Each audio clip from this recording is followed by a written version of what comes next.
오늘 제가 금이야 오기야는 요즘 새로 시작한 드라마 제목이에요. 금이요 오기요 이걸로 이제 말씀드리려고 하는데 제가 오늘 좀 이 자리에서 영업을 좀 해보겠습니다. 영업해도 되겠죠? 네. 영업에 앞서서 이 영업이 잘 먹힐 건가 이렇게 테스트를 잠깐 해볼게요. 혹시 그러니까 1학기라는 단어를 5번만 한번 외쳐봐 주세요. 1학기 3번만 해볼게요. 1학기 다음에는 뭐죠? 네. 방학이에요, 방학. 2학기가 아니라 방학. 네.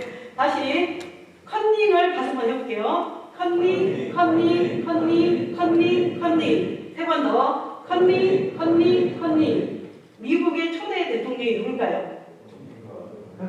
너무 똑똑하신 분들 이렇게 많으시네. 이렇게 되면 제가 좀 곤란한데.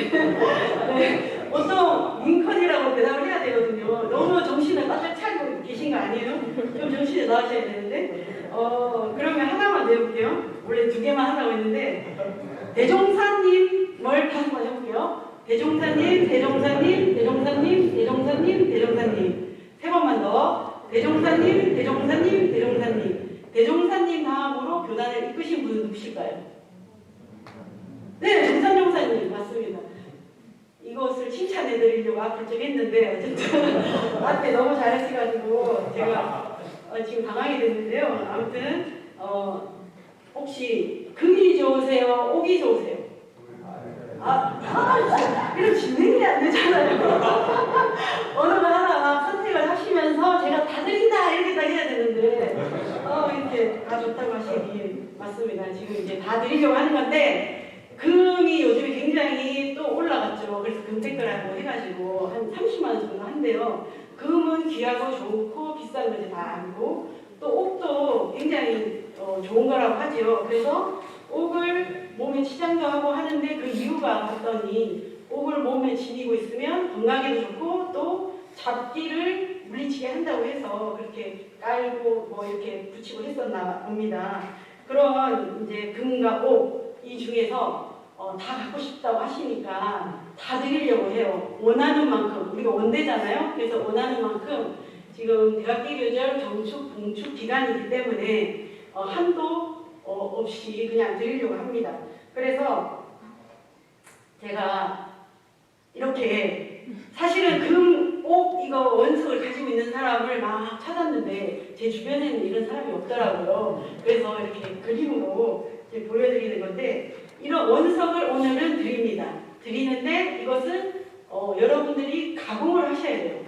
가공 능력이 자기가 어떠냐에 따라서 이 금과 옥이 어떤 형태로 나올 건가 이거는 각자에게 이제 달려 있습니다. 끝날 때 그렇지만 제가 또 서비스가 좋아가지고 약간 기본 가공 기술을 하나 알려드릴 겁니다.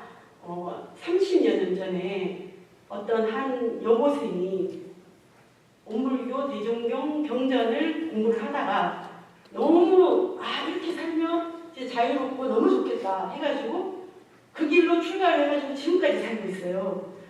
제가 그렇습니다. 그래서 그때 당시에 뭘 알지도 못했는데 아무튼 교무님께서 무조건 외우라고 했어요. 그래서 무조건 외워가지고 이해도 못한 상태에서 막 공부를 하다가 너무 좋은 본문이 있는 거예요. 그래서 이대로 하면 진짜 자유롭고 행복하게 살겠다 생각이 들어서 이제 출가를 해가지고 딱 30년이 됐어요. 제가 지금까지. 근데 그때 반했던 본문이 무엇이었냐? 수행품 63장 법강항마에 대한 본문이었어요.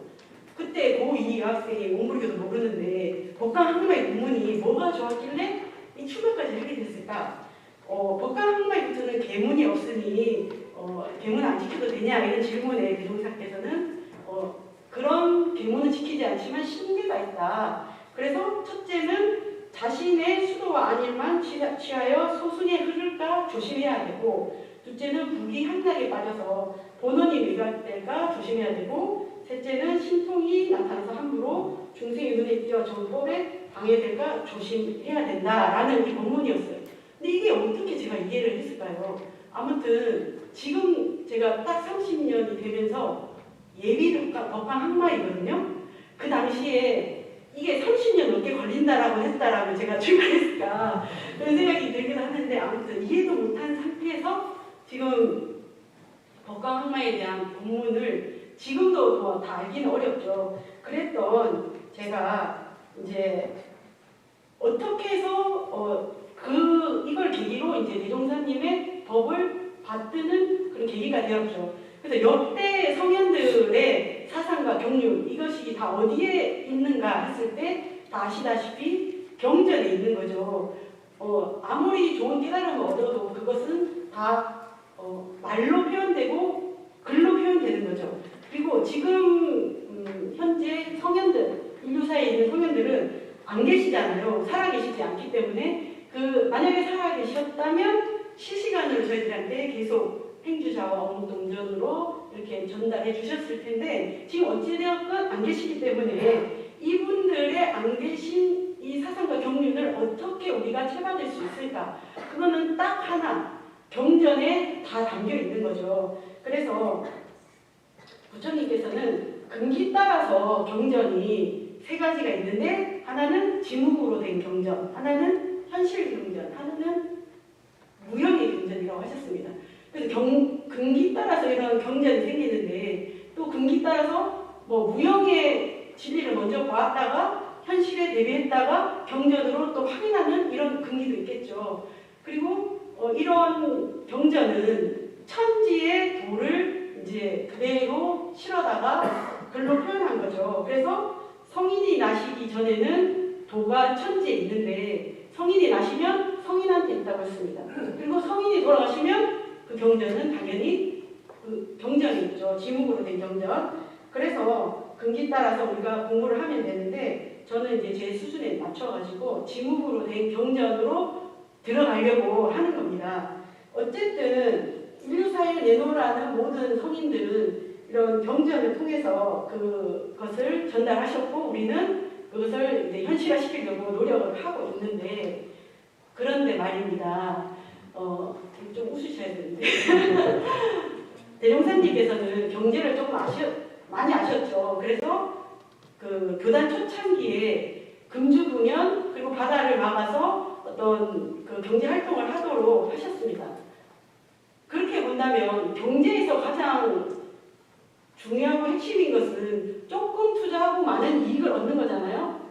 최소한의 투자와 최대의 이익을 얻는 거. 이게 경제의 제 원칙 아닐까 생각하는데 그렇죠. 경유를 운영하시는 많은 분들이 생각하실 때 그래서 이렇게 최소한의 투자를 하는데 여기에는 또 그 기본이 뭘까 생각을 해보니까 직거래인 것 같아요. 직거래. 그래서 보통 농수산도 직거래하면 좀 싸고 좋은 물건을 받잖아요. 우리가 경전을 직거래하는 것이 제일 좋겠다 이런 생각이 들었습니다. 그래서 경전으로 다시 돌아가서 성현들께서는 어쨌든 지금 다 돌아가시고 안 계시는데 그러한 사상과 경륜을 우리는 전달받는 경전이 있어요. 근데 다른 이웃 종교들은 그 경전들을 다 전달받았죠. 그 당시에 그 성현들의 말씀을 직접 쓰거나 이렇게 하지 않고 듣고 기억으로 전달이 됐어요. 그럴 수밖에 없는 게 그 당시에는 뭐 종이, 펜, 뭐 이런 녹음 기술 이런 게 없잖아요. 그러니까 또 언어도 발달하지 않고 문자도 발달이 안 됐기 때문에 기억에 의해서 전달이 될 수밖에 없었고 그래서 2000년, 3000년이 그래도 잘 전달이 되어서 지금까지 왔습니다. 그런데 이런 기억으로 전달하는 것은 한계가 있는 거죠. 그래서 그 한계가 생기는 이유는 전달받은 사람의 이해 능력에 따라서 그게 달라지는 것 같아요. 역시 통역이 엄청 중요하다는 거죠. 그래서 제가 예전에 한 10여 년 전에 시리아라는 나라를 간 적이 있었어요. 혼자 갔는데 거기 시리아를 가면 제일 유명한 관광지가 페트라라는 곳이에요. 페트라는 7대 불가사의 건축 양식인데 여기를 이제 혼자 갔기 때문에 거기를 설명을 쫙 듣는데 영어로 막 듣는 거죠. 혼자 여러 이제 외국인들 사이에 껴가지고 막 듣는데 이제 영어가 짧으니까 정신을 바짝 차리고 엄청 열심히 들었어요. 그랬는데 너무 피곤하고 아무튼 뿌듯하기도 하고 내가 진짜 이 정도구나 이렇게 쉬고 있는데 이제 한쪽에서 갑자기 이제 한국 단체 관광객이 딱 나타난 거예요. 거기가 이제 알고 봤더니 기독교인들 뭐 이렇게 성지순례 코스가 그 시리아에 있었어요. 그래서 시리아에 오면 그 성지순례를 가기 전에 이 페트라라는 곳을 꼭 들리는 필수 코스인데 여기 와가지고 한국말로 막 이렇게 설명을 하는 거예요. 그래서 제가 옆에 가서 살짝 들었죠. 그랬는데 완전히 다른 얘기를 하는 거예요. 제가 이해한 거하고 다르게. 그래가지고 지금 큰일 날 뻔했죠. 왜냐하면 저는 지금 여기 계시는 분 중에 페트라 보신 적 있으세요? 아무도 안 계시죠? 그럼 제가 얘기하는 거 그대로 믿으실 거 아니에요. 그리고 저는 봤기 때문에 엄청 자신감 있게 얘기를 하죠. 그러면은 안 봤지만 정확한 정보를 가진 사람도 저한테 귀가 눌려가지고 이기지 못할 거예요. 근데 제가 그때 너무 놀란 게 완전히 거꾸로 이렇게 받아들이고 있었던 거예요. 그래서 이게 그 페트라에 있는 가장 완벽하게 복원된 이제 유지되어 있는 알카즈네라는 건물인데 이게 이제 그 큰 바위를 깎아가지고 통을 깎아서 만든 이런 건축이에요. 여기가 이제 무덤이었다고 하더라고요. 근데 제가 들을 때는 이게 깎아서 판에서 한 게 아니라 그 돌들을 세워가지고 이렇게 퍼즐처럼 맞춰서 했다라고 이렇게 들은 거예요. 완전히 다른 형태죠. 그래서 이렇게 통역은 제대로 알지 못하면 제대로 이해하지 못하면 큰 오류 완전히 틀리거나 반대되거나 잘못된 정보를 가지게 되겠구나라는 것을 그때 되게 크게 느끼면서 대종사님께서는 그랬기 때문에 자신의 사상과 경륜을 직접 이제 그러니까 집필을 해놓고 가신 거죠. 손 대지 말라고. 그래서 아시다시피 부처분 아까 이제 본문에 3장을 읽어야 되는데 15장으로 돼 있어가지고 제가 속마음으로 하나만 읽으면 좋겠는데 생각을 했는데 사회자님 오늘 처음 뵀는데도 그 마음이 통해가지고 하나만 하셔가지고 너무 감사하다는 생각이 들었습니다. 부처분 3장에 보면은 대종사 열반을 앞두시고 제자들에게 때가 급하여 이제 만전을 다하지 못하였으나 나의 일생 포부와 경륜이 그 대우는 한 권에 거의 표현되어 있으니 상가 받아가져서 말로 배우고 몸으로 실행하고 마음으로 증득하여 이 법이 후세만대에 길이 전하게 하라라고 되어 있습니다. 그러니까 직접 사상과 경륜을 그대로 글로 표현을 해주시고 이것은 만대를 거쳐서 변하지 않는 것이다.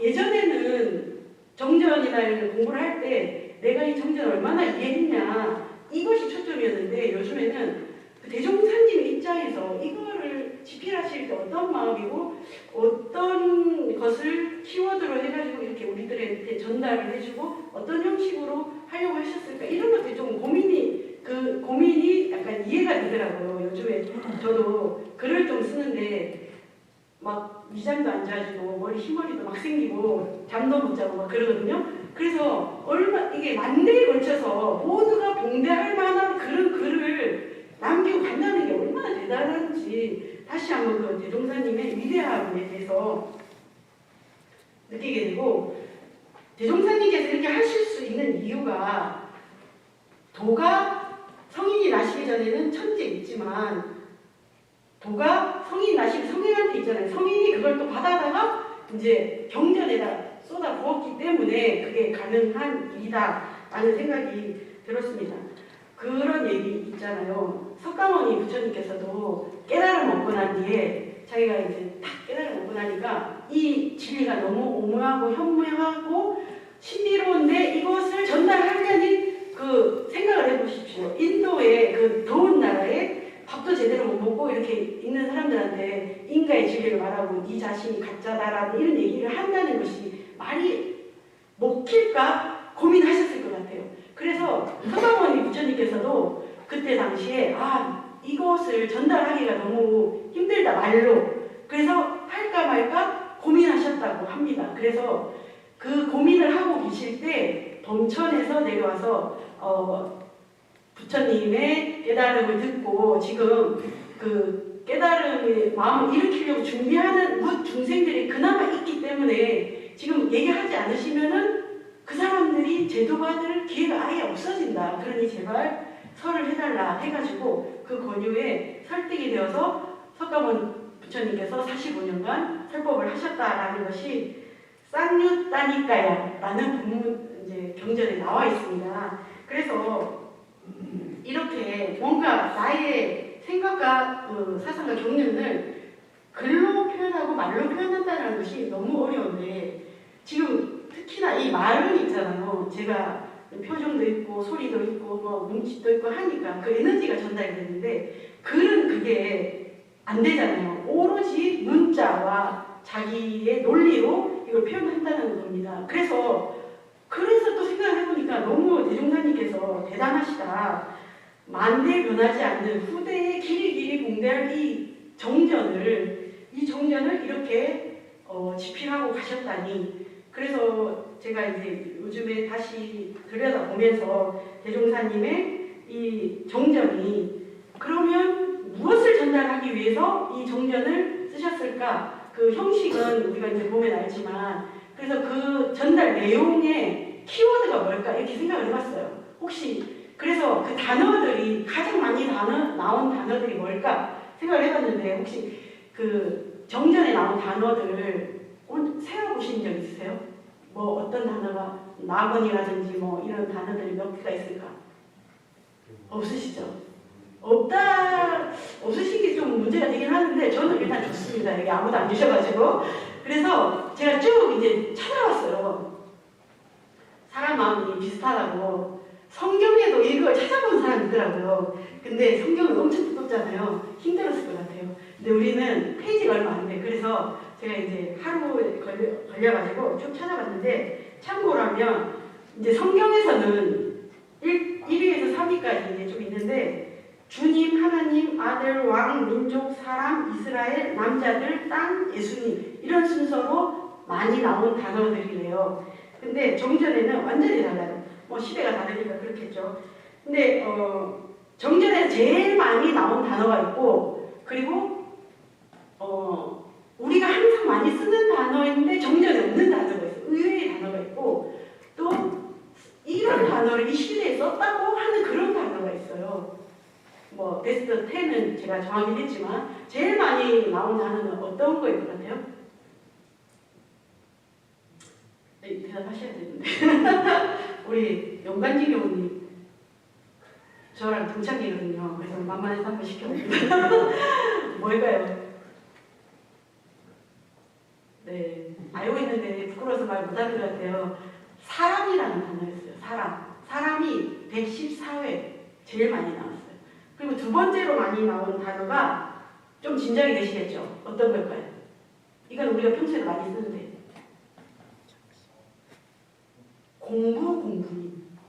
공부인 이게 57회. 그 어려운 말을 많이 쓰진 않으셨어요. 그리고 세 번째가 정신이에요. 정신 37회.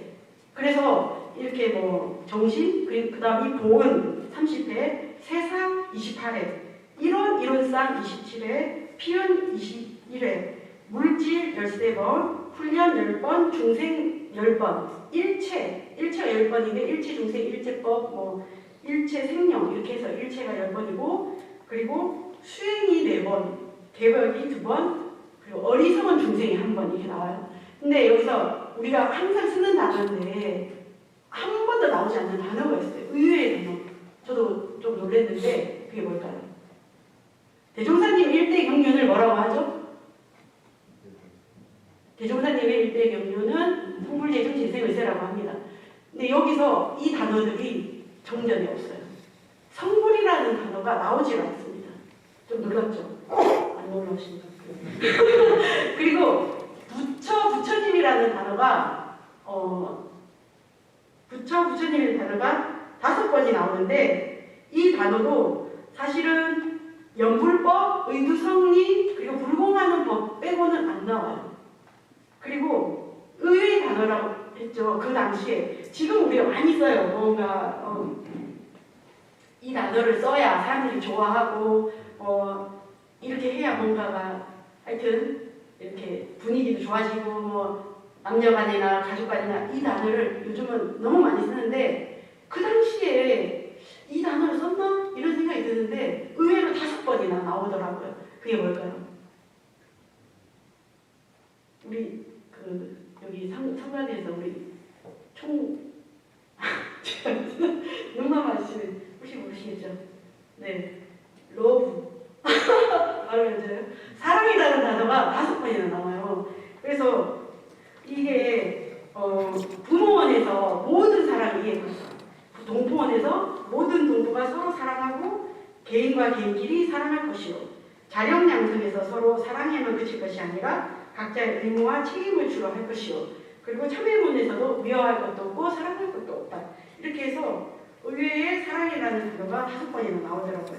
그래서 대종사님께서 정전에서 이러한 단어들로 어렵지 않은 단어들의 배합이잖아요. 이러한 단어들로 하시려고 했던 주제가 뭘까 생각을 해보니까 주체는 사람이고 그 사람이 잘 공부하기를 바랬던 것 같아요. 그래서 공부를 잘한 사람이 공부인이다라고 얘기를 하시는 것이 아닐까. 그래서 그런 공부인이 어떤 세상을 만들기를 원하셨을까? 그리고 그런 공부인은 어떻게 내가 확인을 할 수 있을까? 그리고 그러한 공부인이 이루는 세상은 어떤 세상일까? 이런 것들에 대한 답은 정전에 다 나와 있습니다. 그래서 그 나와 있다라는 그 기본적인 배경은 천지의 도를 보아다가 대종사님께서 직접 집필을 하셨기 때문에 그것이 가능한 것이고 당연한 것이다 라는 생각이 듭니다. 그래서 이런 정전을 오늘 제가 이제 그 지목으로 된 정전 제 수준에서 제 근기에 맞춰서 여러분들께 이제 전달을 해드렸는데 이것은 또 저의 해석이고 저의 가공이었습니다. 받아가셔가지고 원석을 그대로 드리는 거죠. 원석을 드리면 여기 계시는 교도님들께서 기술이 좋으신 분들은 더 많이 화려하게 하시겠죠. 제가 이런 원석, 금을 이렇게도 만들 수 있고 이렇게도 만들 수 있고 이거는 자기 능력이에요. 문제는 이 다른 능력이 아니라 그리고 이런 돌덩어리를 이런 옥으로도 만들 수 있고 이런 옥으로도 만들 수 있다는 거 그리고 이렇게도 만든다. 이것은 각자의 능력인 거죠. 기술력이. 그래서 제가 이제 이렇게 원석을 대면할 수 있는 또 다른 좀 색다른 기회를 드렸는데 초반에 그 원석 가공 기술 하나 드린다고 했잖아요. 근데 사실은 여기 이제 앞에 계시는 어른들 우리 이사장님부터 해가지고 어른들께서 더 많이 가공 기술을 가지고 계시는데 이렇게 딱 공개를 안 하시는 것 같아요. 그래서 제 입장에서 가장 기초적인 기술 하나는 읽기입니다. 읽기. 그래서 우리가 많이 읽긴 하지만 지금 4월 마침 4월 시작하면서 대학교교조 봉축 기념 기간이니까 이때 우리가 단순 무식하게 읽기를 해보자 정전을. 그래서 정전을 8번 한 달 동안 8번을 한번 읽어보자. 왜? 사한사이로 해서 8번 아니면 3화 8절에서 11번 이렇게 한번 읽어보는 것이 어떨까? 이것을 강요를 드립니다. 그래서 이것이 힘들 것 같지만 하나도 안 힘들어요. 성경은 되게 두껍잖아요. 근데 제가 이제 이거 자세히 보니까 정전은 21쪽에서 91쪽까지예요. 그럼 70쪽밖에 안 돼요. 하루 1시간이면 다 봉독할 수 있는 거거든요. 그래서 좀 신식 나는 분들은 하루에 한 번씩 보셔도 될 것 같아요. 그래서 이렇게 정전을 보게 되면 그럼 뭐가 달라지나 그거에 대한 것도 자신이 봉독을 하면서 이제 그 가공 기술이 늘어나는 거겠죠. 그래서 이런 원석을 가지고 스스로 가공하는 능력을 길러서 그 기르게 되면 또 어떻게 되냐? 세상을 보는 눈이 조금씩 달라지고 해석하는 그 해석력이 달라진다라는 것은 확실합니다. 왜냐? 이 정전은 대종사님께서 천지의 도를 보아다가 집필을 하셨기 때문에. 그래서 우리가 성인이 나시기 전에는 도가 천지에 있고 성인이 나시면 도가 성인에게 있고 성인이 가시고 나면 도가 경전에 있는 이 정년을 가지고 그 도를 채받는 4월이 됐으면 좋겠습니다. 그래서 대정사님께서 남기신 이 금옥 이 원석을 가져다가 치장도 하시고 자랑도 하시고 막 하여튼 원 없이 하셔서 생활이 빛나시길 간절히 바라겠습니다. 감사합니다. 감사합니다.